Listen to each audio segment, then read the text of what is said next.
Assalomu alaykum, hurmatli televizor ko'rguvchilar, qadrli do'stlar. Salom soat kishilik munosabatning cho'nqurilishiga, shundaqla mehribonlikning kuchayishiga va qalblarning bir-biriga mahkam bog'lanishiga yo'l ochadigan go'zal urf-odat hosilati. Xalqimiz bir-biriga bo'lgan chiroyli salomlar orqali yaxshilikni, mehribonlikni, güzellikni ve ademiylikning rishtasini mahkam chingitib, an'ana ufuqlarimizda güzel yol ve pakiz manzil barpo qilgan.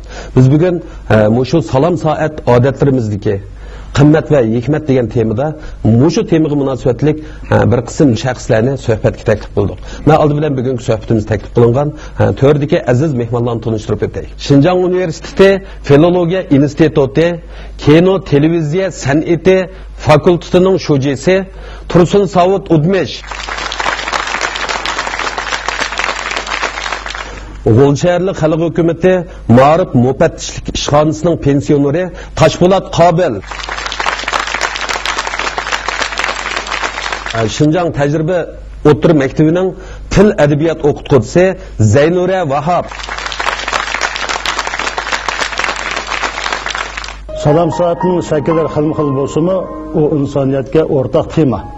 Ya'ni uningda hurmat ifodalandi.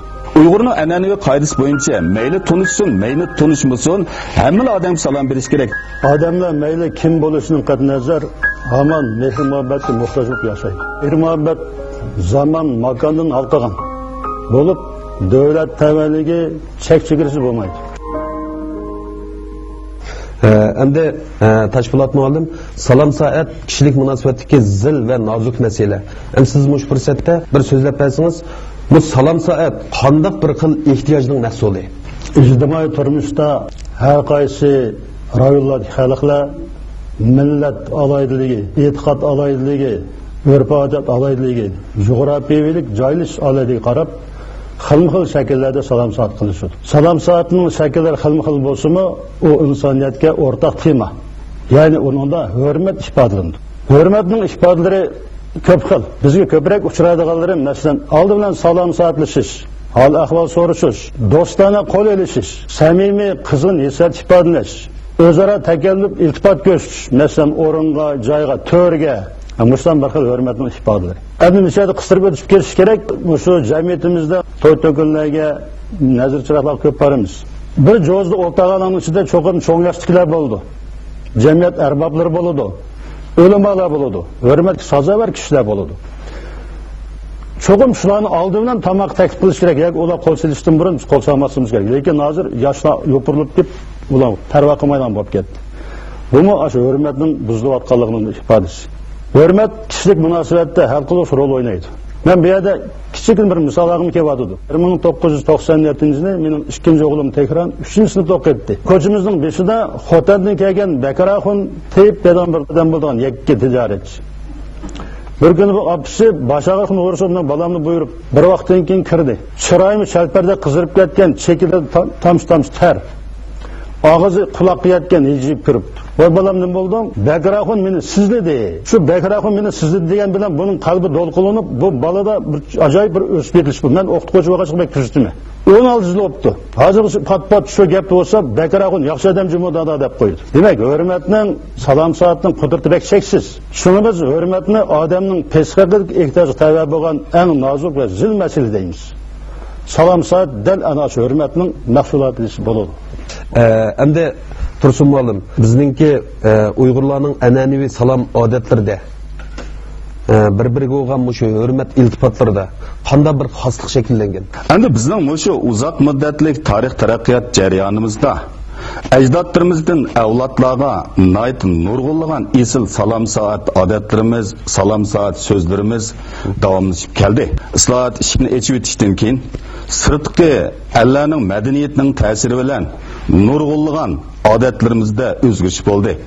Hatto salom soat qoidalarimiz, salom soat odatlarimizda o'zgarish bo'lib ketdi. Endi shu Uyg'urlar uzoq musofirlik tarix taraqqiyot jarayonida ko'rishishning ve salom soatning o'zi xos so'zlarini yaratgan. Ko'rishda, eng qadim vaqtdan tortib yaqinqi davrgacha odatda shu ko'rishda quchoqlashib ko'rishish asos o'rinda turdi. bu quchoqlashib ko'rishish asosan erlarning ko'rishi. Yana birisi nima deganda eng qadimgi vaqtdan tortib toki hozirgi davrgacha erlar o'zaro bir-birisiga salom berganda ozroq beshini egib, o'ng qo'lini ko'krigiga ilib salom berdi. Bu mu erlarning salomlash qoidasi. Uchinchisi nima deganda o'zaro qo'l elishib ko'rishidi. Qo'l elishib ko'rishganda cho'qim ikki qo'l bilan ko'rish kerak. Endi ayollarimizning ko'rish odati deganda qadimgi vaqtda ayollarimiz o'zaro ko'rishganda ikki qo'lini ko'krikning ustiga qo'yib, sal beshini ingishtirgan holda salom berdi. Odatda ayollar bilan ayollar ko'rishgan vaqtida an'anaviy qoidalar bo'yicha, masalan 3-4 metr kelgan vaqtida sal egib turib, assalomu alaykum deb salom berdi. Yana ayollarmi ko'rishganda mangziga yetib ko'rishadi. Lekin ayollar quchoqlashib ko'rishmaydi. Bizda shundoq bir udum borki, ilgirki madras ma'rifida mayli o'g'il bo'lsin, mayli qiz bo'lsin, madrasga birinchi kun kirganda muallim salom soat darsining muqaddimasini boshlaydi ekan. Uyg'urning an'anaviy qoidasi bo'yicha mayli tunishsin, mayli tunishmasin, hamma odam salom berish kerak. Odatda bizning ko'rish qoidamizda ayollar bilan erlar qo'l elishib ko'rishmaydi. Axloqsizlik deb qaraladi. Undan boshqa salom berganda cho'qim salom soat so'zini ishiltish kerak. Endi Tursun muallim, balkim klassik adiblarimiz o'z zamonasida yashaganda o'zininki asarlarda bu salom soatning qudrati, uning afzalligi haqida to'xtalgan aytib tushunchalar bormi qanday? Endi mushu Uyg'urlarning uzoq muddatlik tarix taraqqiyot jarayonida salomlashish odatlari va salomlashish madaniyati haqida fikr qilganlardan tuvandagi bir qancha asarni va olimni alohida tilga olib o'tishga to'g'ri keladi. Buning birinchisi Qarqonlar davridagi ulug' faylasuf, shoir, mutafakkur Yusuf Qasajib Qutatqibilikning 70-bobi, ya'ni kun tug'di ilikning o'gdilmish bilan ko'rishning bayonida degan bir bobda maxsus salomlashish haqida nayti tafsili to'xtalgan. Ana salom soat odatida ikkinchi qatim biz tilga oladigan yana bir ulug' shaxs bor. U bo'lsa Uyg'urlarning yaqinqi zamonda o'tgan ulug' tarixshunosi adib Muhammad Sodiq Kashigiri. Ilgari oxir bo'lib 18 parcha kitob yozgan. U maxsus adab axloq haqida Adab-us Solihin degan bir ulug' bir asarni yozgan. Ya'ni yaxshi kishilarning adabi. Bu 7 bob. Bu asar O'rta Osiyo, Turkiya, Shinjong va boshqa nurg'un ellarda ilgari oxir bo'lib madrasada axloq sifatida darslik qilingan. Har bir oilada qadimgi vaqtida birdan bo'lgan. Avtor mushu 7 boblik asarning birinchi bobi da maxsus 3 fasl, 3 paragrafni birisi salomlashishning adablari. Ya'ni biz kundalik turmushda duch keladigan hamma salom soat qoidalarini mana shunda yozgan. Hatto 12 yerda salom bermaslikni alohida eskartdi. Hojatxonada hojat qilayotgan odamga salom berish durust emas. Munchida g'usl tahorat qilayotgan odamga salom berish durust emas. Er-xotin qizg'in paranglashayotgan vaqtida salom berish durust emas. Oshxonada taom yeb o'tirayotgan odamga salom berish durust emas deb qaraladi. Demak, endi bugungi kunda biz mayli salom soat jihatdagi tarbiya bo'lsin, mayli bolalarning axloq jihatdagi tarbiya bo'lsin, urf-odat tarbiyasi bo'lsin, keng Uyg'ur jamoatchilikning, ota-onalarning Muhammad Sodiq Kashigirining Adab-us Solihin degan asariga o'zining diqqatini ag'dirishni alohida tavsiya qilaman. Birovning qalbidagi mehr-muhabbat erishishning oltin ochqichi dal bugun biz so'zlayotgan, ta'kidlayotgan salom soatlarga sinib ketgan bo'ldi. Salomlashishninki shu urf-odatda garchi uzun vaqt davomlashib kelayotgan bo'lsa-mu, ammo qiliblashish o'lchamlik emas ekan. Bir qadim salom qo'yilishdan huzurlanib qo'ysiz. Belkim o salomni ilk olgan odam unudim battar huzurlangan bo'lishi mumkin. Endi Toshpo'lat muallim, endi salom soatni do'stlik, mehribonlik va odimiylikning tunji palampiyi deb aytishga bo'ladimi qanday? Odamlar mayli kim bo'lishining qat nazar hamon mehr-muhabbatga muhtoj bo'lib yashaydi. Mehr-muhabbat zaman, makondan halqagan bo'lib, davlat tavalligi chek-chegarasi bo'lmaydi. Birovning qalbidagi mehr-muhabbat erishishning oltin ochqichi dal bugun biz so'zlayotgan, ta'kidlayotgan salom soatlarga sinib ketgan bo'ldi. Assalomu alaykum. Bu jumlaga intayin keng, chunqur ma'no bor. Ya'ni tabiatning insonlarga ato qilgan behisob yaxshilikdan bishoratda. Uningda tan saqliq, uzun umr, xotirjamlik, farovon turmush, baxt saodat, ish o'qat, xizmat va tijoratlarning ravon yurishidek ajoyib ma'nolar mujassam. Mushundoq go'zal tilaklar hadiya qilinsa, anglovchining albatta qalbi xo'sh bo'ladi. Bu tilaklar uning qalblarini chekidi. Odam mehr-muhabbat muhtoj dedik. Bu muhtojlik oldi bilan samimiy do'stlikni, o'zaro ko'yinishni, mehribonlikni, bir-biriga g'amxo'rlik qilishni, ittifoqlikni oldingi shart qiladi. Qarshi taraf bilan haqiqiy do'stlik o'rnatgandan ondan uning qalbida yolqinlab yinib turgan muhabbatga erishalaysiz. Odamlar orasida do'stlik, ishonish bo'lmaydi ekan, yuqorqidek maqsadga yetkin bo'lmaydi. Vaholanki salom saat ana shu do'stlikning boshlanish nuqtasi. Zaynura, bugungi kunda bizning an'anaviy salom soat odatlarimiz qisman xaris qilish keldi. Siz bir o'qituvchi, shu o'quvchilarning orasida yashaysiz. Endi bizningki o'quvchilar orasida qanday bir xil g'ayri biz qabul qilamizdek salomlash odatlari ijod bo'lyotdi. Men bir o'qituvchi bo'lib sifatim bilan bu endi o'quvchilarimizningki mana shunday an'anaviy urf-odatlarimizga yap bo'lgan, to'liq mos kamayotgan, ham o'zgarish yasayotgan ko'rish va salomlashish ahvollarini bundaq bir necha jihatlarga yig'inchoqlab chiqdim. Birinchisi hamda bizda salomlashishninki shu urf-odatda garchi uzun vaqt davomlashib kelayotgan bo'lsa-mu, ammo qiliblashish o'lchamlik emas ekan. Shunga bir qism bolalarimiz masalan assalomu alaykum degan so'z bilan salomlashadi. Bir qism bolalarimiz bu so'zni to'liq aytmay chala yoki gap so'zlarini harflarni tushirib qo'yib aytadi ekan. Bunda bo'lganda abayim deb o'tib ketdik, bu so'zningki ma'nosida o'zgarish yuz berib, u aslidagi xotirjamlik degan ma'no chiqmasdan, balki uningga bo'lgan o'lim yoki boshqacha bir ma'nolarni tilganlik sababi bo'yicha tushunish bo'lib qoldi ekan. Ham yana bir qism bolalarimiz hamda til jihatda nurg'un til o'tganlarni o'tyapti. Shu sababdimiki bular xohlagan bir tilda o'zaro ahvol so'rashadigan, ahvol bir qadar bosh ko'tarib chiqib o'tibdi. Demak, bu hamda har qaysimizningki bir shu salom soatni qiliblashtirish jihatda bolalarimizga yana kuchash kerak bo'lgan bir nuqta deb qarashga bo'ladi ekan. Ikkinchi bir jihatdan hamda maktablarimizdagi qiz-o'g'il savodoshlariniki mana qo'l ilishib ko'rish ahvoli bir qadar bosh ko'tarib qoldi. Qo'l ilishib ko'rishish har ayollarga nisbatan aytgan chog'da axloqsizlik nuqtasidan tushuntiriladigan bir odat hamda bu.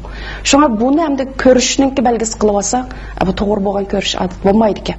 Yana yuqorilab o'qigan bolalarimizda munosabatning yaqinligi to'liq ifodalanmadi deganni chiqish qilib, qulash kerib turib, badabi quchoqlashib qo'yib turib ko'rishadigan ahvolmi hamda azdir ko'pdir bosh ko'tarib yetibdi. Bu hamda bizningki diqqat qilgan bir nuqtamiz deb o'yladim. Üçüncü bir jihatini aytgan chog'da shu o'g'il farzandlarimizningki endi salomlashish ahvolida biz davatgan nuqtalarga diqqat qilmaslik intayin ig'ir ko'tarilyotdi. Masalan, o'g'illar shu do'lisiga yiqib urib qo'yib salomlashadigan, anadan her iki taraf mushtumini tugib, ast-usti bir-birisiga so'qashtirib yetib, anadan bir udul kelib bir so'qashtirib mushundaq ko'rishib qo'ydigan, anadan bosh barmog'ini bir-birisiga tekkizib bir aylantirib ko'rishadigan mushundaq shakllarda ifodalanish bir qadar gavdalik bo'lib yetibdi. Bu texi kichik yillikdagi bolalarimizda, bo'lib boshlang'ich yillikdagi bolalarimizda bir xil moda shaklda ko'rish bo'ldi. Bu hamda amaliyotda bizningki an'anaviy urf-odatimizga ko'rish, salom soatimizga intayin muxolif bo'lgan sharkat deb qaraladi. Hamda yana bir jihatdan mening kuzatganimda hamda bu bolaning salomlash odatida og'zida yaxshimisiz degan so'zni xanjutsi bo'lgan, ni xo degan so'zni deb turib, yaponliklarningki salom qildigan odat bo'yicha to'liq yerim holatda turib, egilib turib salom qildigan mundaq ahvolmi bor. Bu xil salom odatiningki qurilmasidan ko'rishga bo'ladi. Hamda bu ko'p xil madaniyatni o'ziga mujassamlagan bir xil ko'rish odati deb qarash bo'ldi. Bu xil salommi bizni bearam qiladigan salomlash ahvollari ekan. Endi mushlarni salomini durust qilishda yoki unshu bilishida o'zing ko'p ajr qildingizmi deyman. Men bir endi darsxonadan iborat shunday bir munbardan foydalanish asosida bizning o'tir maktab, to'liq o'tir maktab darsligimizda, til adabiyot darsligimizda bir izlanish, o'rganish deydigan bir mazmun bor. O'xshamagan yilliklarda bolalar 3 numur, 5 numurlik qilib tadqiqot xarakterlik maqola yozishga yetaklaymiz. Ammo shunday yaxshi bir o'rindan foydalanishni ching tutdim men. Bolalarga shu axloq va salom soat to'g'risida tem chiqarish asosida o'xshamagan yaş basqıçıdaki balalarımızın salam akvallarini balla material toplashga yetaklandi. Şu o'quvchilar guruhlar bo'linib, oilalarda qanday bir salamlash odatlari mavjud. Masalan, dadasilar biz qanday salamlashadi, balalar bilan uyga kirgan chog'da qanday salamlashadi, eshikdan nima deb kirdi, yoki ota-onalar nima deb yo'lga soladi balani degandek jihatlarda material to'platqizishga yetaklash ilib bordim. Buning unumi nayt yaxshi bo'ldi. Garchi balalarimiz tadqiqotchi bo'lmasmi, ammo nayt izlanish ro'yiga ega balalar bular. Nayt aqlliq. Bunday ahvollarda bu to'plagan materiallar asosida nimaning to'g'ri, nimaning xato bo'lgan salam odatlari ekanligini bolalar o'zlarining maqolalarida e'lon qildi. Ikkinchi bir jihatdan da bolalarning mushu adab axloqqa oid bo'lgan ba'zi harakatlarni, ba'zi gap so'zlarni material to'platqizish bilan birga bolalarni kichik doirada bir etot o'rinlash faoliyat shaklini olgan mushundaq faoliyatlarni o'rinlashtirdim. Ular o'zlari yozib, o'zlari o'rindab, sinfda bolalarning oldiga noto'g'ri bo'lgan haliqi salamlashish akvallarini o'tirg'i chiqargan chog'da bolalar bulardan saskandi yoki jirgandi, "Voy, biz nima ish qilyapmiz zodi, biz kimga o'xshab qoldik?" degan mushundaq bir kayfiyatlar hozir ko'pdir shakllandi ekan. Hamda bolalarni nazariy jihatda qoyil qilgandan ko'ra, amaliy misollar orqali qoyil qilsak, uniki qoyillikni qo'l keltirgan ekan, qag'ayish oson tushadi ekan. Salamga loyiqda javob qaytarmasangiz, odamgarchilikka qarz bo'lib qolasiz. Moddiy qarzni to'lab tugatgani bo'ladi. Ma'naviy qarzni to'lash basi mushkul. Xonim qizlarimiz o'zininki hayollik qilmishlari bilan xuddi xushbiroq gulga o'xshash atrofdagilarga asli adab tarqatquchidir ular. Tinchlik modisi bo'ladi, lekin yaxshimisiz demaslik kerak. Bu so'roq jumla. Sen yaxshimi, eskimi degan gap chiqadi buningdan. Endi Toshpo'latga bizda shu adab etganga tozimat degan gap bor. Endi siz salom qilganda tegishli javob qaytarish kerak deb qaramsiz. Haqiqatan turmushimizda salomni ilk olmaydigan odamlar bor. Salom qilmay desangiz, oz jiroqdan chakchib taqrab keladi. Yaqin kelgan undan tuz turib assalomu alaykum desangiz, ilk olmaydi ketadi. Ya bunda bir ima qilib qo'ydi. Men mushtaq ishlarga uchrasam bak chin qayrishadi. U shu zaman uning ota-onasi esimga keladi. Bizning ma'rifda bir so'z bor, mashhur so'z. Balada kösel görülse doğrunu atan yiyiş gerek deydi. Biz küçükümüzde salam kıldan bir çoğun olduk. Bir kıdım salam koyuluştun, huzurunda tıközümüz. Belki o salamını ilk ağan adam unudu mu, better huzurlama buluşu mümkün. Nuşundan adli bir akıllı meselelerini mi bilmese onu ne mi degine oldu? Yani bazı ayrım adamlar var. O sizinle görüşüdüğü hıyalı sizde emez. Közlerim sizde emez. Bu adamın közgülümü qandayliş. Yani dep ölçüp geçtik, besimden ötken bir narsa var. Bazı adamlar tak turuğunuzga kıyaptığınızı qarab muamele qilib qo'ygan adamlar bor. Men O'lshaylik xalq hukumat ma'rif muhabbat ishxonasida 10 yil ishlagan. Men ko'chib kelgandan keyin bir uyni ijara qildim hadi. Bu uy ashunda tozalab olsam, daha shuyda bir muallimlik qilgan bir inamaganam bor. Voy efendim yamancık işlep gettiniz o jürün birden arımıp gelimiz dedi. Üstü bizim kerem diyor. Aşkanı birden oturup gelmişse ikimiz de okşayımız hep keptim ben de mi yenge? Kesem ağacı işkirge öğeden üstü ağınla ballava gelip ondan yetiştirdiğin onu tonuyken vay meyker de bir zolap gitti. Unuma kır kaldık. Şundan görüşürdük arsız birisi bana taza yakşı kolsun dedi. Ben Nayt yaxshi kayfiyat ko'taradigan, yaxshi so'zdan qilgan bir odam, lekin shu yerda sug'ishib ketgandek, o'jiqib ketgandek bir holat bir xudumcha o'zdan paydo bo'ldi. Ketdik. Atsi endi derizdan zamaskada tushib, bo'ron uchib top kirdiganda uni bir zamaskada uchun do'qmashni bir do'konda zamaska qilib chiqdim. Yana kiyimlar. Shom yana odam oyoqdan ishtiga ketib, endi yana men unutib darat. Assalomu alaykum deb ketdim endi oldiga. Kelsam shu qo'lini tutib al degandek misol qilib qo'ydim. Bekbo aymi bizim shuni tutamay o'tgan. Amir bir maktabda ishlab ketib, shundan tadrijiy bu yerda tonishtirimni konu saboqdash og'adim topdim. Endi mushu so'rinlarda endi bu odam arzon uchrab qoldi. Nayt qizg'in qo'l berdi. Lekin endi jarohatlangan ko'ngil hozir malham topolmayapti. Demak, salom qilgan kishiga albatta loyiqda javob qaytarish kerak. Bu fazilat masalasi. Bu odamgarchilik masalasi. Salomga loyiqda javob qaytarmasangiz, odamgarchilikka qarz bo'lib qolasiz. Moddiy qarzni to'lab tugatgan bo'ladi. Ma'naviy qarzni to'lash basi mushkul. Zaynure, bu salom soat bayonmi deyishdik, yolg'iz erlarga tavali madaniyat odati bo'lib qolmay, balkim ayollarga tava. Bunda bo'lgan ekan, hozir hamda bizning salomlarimizda o'zgarishlar cho'ng'ilyotdi dedik. Unda bo'lsa, siz xonim qizlar orasida qanday moda ko'rishlar ham abjad salom odatlari barliq kelyapti deb qaraysiz. Xonim qizlarimiz o'zininki hayolik qilmishlari bilan xuddi xushbiroq gulga o'xshash atrofdagilarga asli adab tarqatquchidir ular. Hamda yaqinqi vaqtlarimizda shu xonim qizlarimizniki o'zaro salomlashgan chaqda, ahvollashgan chaqda bizning shu an'anaviy urf-odatimizga to'liq mos kelmaydigan bir qism qo'pol gap so'zlarni ishlatish ahvoli bir qadar gavdalik. Andan keyin bu gap so'zlarni, qo'pol harakatlarni ishlatish ahvolini men bundaq bir belgilik o'rin va shaklda bo'lib o'tibdi deb his qildim. Ama bir abay dedingiz, o'tir maktab o'qituvchisi bo'lishibdi bilan bizning bolalarimizningki ko'p qismi shu maktablardan oldi bilan odamiylik, salom soat tarbiyasini qabul qiladigan bir o'rin. Mana shunday o'rindagi bizningki qiz farzandlarimizningki mundaq bir salomlash odati bor. Mush qizlar eg'izni eg'izga yiqib ko'rishidi. Anadaki bu yalğız hem otur mektep basqıçıdken kichik qizlar bo'layotgan ishmikan desak, ama shu choylar baralaydigan, ma'lum yosh kep qolgan qiz cho'kalladimi, choylarga berib ko'rishgan chaqlarda ma'zini yiqib turib, suyib turib ko'rishadigan mana shunday ahvol bir qadar gavdalik holatda bo'lib shakllanyotdi. Endi biz abay deb o'tib ketdik, bizning an'anaviy urf-odatlarimizda nihoyatda esil bo'lgan salom soat shaklimiz bor bizningki. Bu salom soat shakllarimiz yalğız shaxsningki meselesi emas bu herkesmi. Milletning meselesi. Hem yana bir jihatdan abay dedik, hamda belgilik shu o'rin salohiyatida shakllanib yetibdi deb his qildim dedim. Bu asosan masalan marakalarda, choy dasturxonlarimizda bir qadar shu toza to'g'ri bo'lmagan xonim qizlarimizga ko'rish odatlari mavjud ekan. Masalan, belgilik yosh berib qolgan xonim qizlarimizmi shu choy dasturxonlarida xohlagan tilda salomlashadigan, ahvollashadigan ahvol bir qadar og'ir ekan. Endi yana bir ahvolimiz uzun vaqt o'rtirib olib turib, o'taq odamning hammasini qo'pqizib turib, keyin kelgan odamlar yo'qmisa, qachon kelishdan qat'iy nazar bir jo'z odamdagilar bilan hammasi bilan to'liq yuziga yiqib turib, suyishib turib, ko'rishib o'tib, anadagi joyga o'tirdi. Demak, bu ko'rishishning vaqti intayin uzun. Anadagi deyishmagan ba'zi gap so'zlar bilan ahvollashidi deqa, o'rnidan turib olib turib.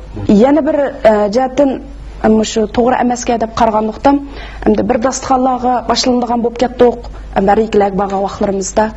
Ammo shunday ahvol ostida endi o'tag'alarimizning hammasi tang yoshdagi yoki ma'lum darajada farqlanadigan xonim qizlar, lekin tunishmaganlik sababimizdan o'zaro bir-birisiga salom qilmaydigan yoki salom qilgan odamning salomini ilik olmaydigan, qaramay o'tirib oldigan, ya qarab. Bu shunday ahvolmi gavdalik ko'rilib turibdi. Andan keyin qolgan odamlarni tani gaplar bilan, so'g'uq gaplar bilan qarshilab turib salomlashadiganmiz bular bilan. Demak, eng aqallirimizdan aytgan chaqdimi odamiyligimizda bir odam boshqalarning nazarga ilinishini umid qiladi. Eng bo'lmadi deganda, ham uning hurmatlanishini talab qiladi. Ama shundaqla xonim qizlarimiz o'zlarining kamda shu joyida qilgan salom soat orqali o'zlarining ayollik ziboligini, ayollik nazokatini namoyon qilish uchun kurash qilsa, nihoyat yaxshi bo'ladi deb o'ylayman.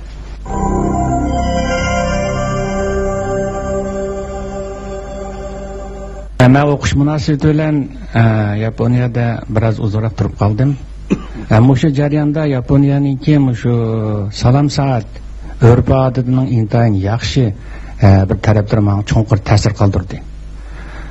Bo'libmi birinchisi bularda salom soat qilgan vaqtida intayin muntazam turdi.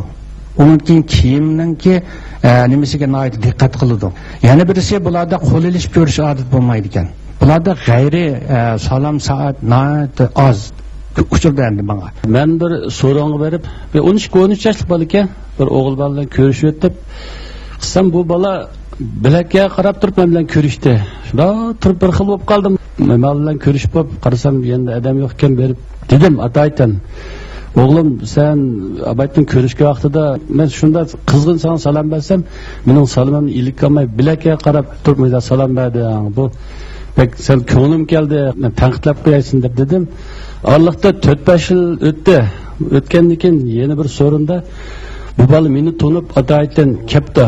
Ko'rishganman, to'g'rim siz kim bo'lasiz desam, men 4-5 yil oldida siz tanqid qilgan bola, men shu uyam berib ota-onamga desam, meni ashi dadash to'g'riga qilibdi.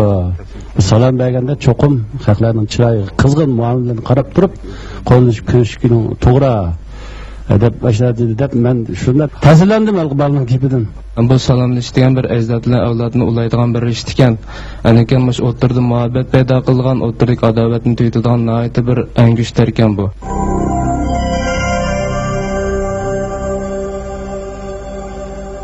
Tursun muallim. Bu şu Uygurlarning salom soat odatlari, uningdan salom soat so'zlarini qiliblashtirish bugungi kunda qimmatli bir burishga aylandi. Endi biz bu salom soat so'zlarda har xil bir-biri bilan ko'rishilgan odatlar bor. Buni umumlashtirish, avlodlarni gangirtib etmaslik, buni bir muntazam qilib qilish zarurmi qanday? Albatta. Uyg'urlarda o'zi xos avloddan avlodga miros bo'lib kelayotgan nihoyat isil salomlash adablarimiz bor. Bugungi kunda biz avlodlarimizga cho'qim ajdodlarimizning salom soat odatlarimizni bildirishimiz kerak. Biz bu jihatda kambag'al emas, boshqalarga muhtoj emas. Bu birinchi masala. Ikkinchisi, haqiqatan elib aytganda, hozir Uyg'urlarda salom soat so'zlarda nihoyat igizpaslik bor. Buni cho'qim qilib silish kerak. Endi Uyg'urlar islomiyat qabulidan keyin hozir 1000 yil bo'ldi, asosan o'rtaq bir so'z assalomu alaykum. Mana bu bizning hozir 1000 yillik miros bo'lib kelayotgan salomlash so'zimiz. Lekin qat'iy holda assalomu alayka, salom alaykum, salom alaykum demaslik kerak. Salom alaykum desa sana o'lim tilayman degan bo'lib qoladi. Qarshi tarafmi buningga to'liq holda va alaykum assalom deyish kerak. Yana birisi tinchlik modisi bo'ladi. Lekin yaxshimisiz demaslik kerak. Bu so'roq jumla. Sen yaxshimi, eskimi degan gap chiqadi buningdan. Yana birisi bizning assalomu alaykum hurmatlik tomoshabinlar yaxshimisizlar deydigan modi chiqdi. Bu ikkisi faqat chiqishamaydi. Assalomu alaykum salomning eng kattasi. Sizga tinchlik, amonlik tilayman yoki siz tinch amon bo'ling deb turib, yana oxidan nima uchun yaxshimisiz deydi. Bu odatga diqqat qilmasak, buni o'zgartmasak, agar keyingi davrda yana necha yildan keyin yoki necha yil kundan keyin qanday ahvol chiqadi desa, assalomu alaykum, yaxshimisiz, hallo deydigan gap chiqadi. Shunglashqa, bizning o'tindig'imiz nima deganda, hurmatli ota-onalar, muallimlar, ustozlar, o'zimizning farzandiga ega bo'laylik. O'zimizning avlodlarini ota-bobomizning adab axloqi, sharmi hayosi bilan isil fazilatlari bilan tarbiyalaylik. Salom soat go'zal tilaklarning tunji ishiga, mehribonlik albomining tunji vorig'i. Salom soat ajdodlarning ruhi bilan avlodlarning qalbini bir-biriga mahkam ulaydigan oltin zanjir. Biz go'zal, samimiy, xolis salomlarimiz orqali bir-birimizga mehribonlik va yaxshilik yetkazaylik. Bugun suhbatimiz mushada oxirlashdi. Kelar hafta ko'rishaylik. Xayr xo'sh.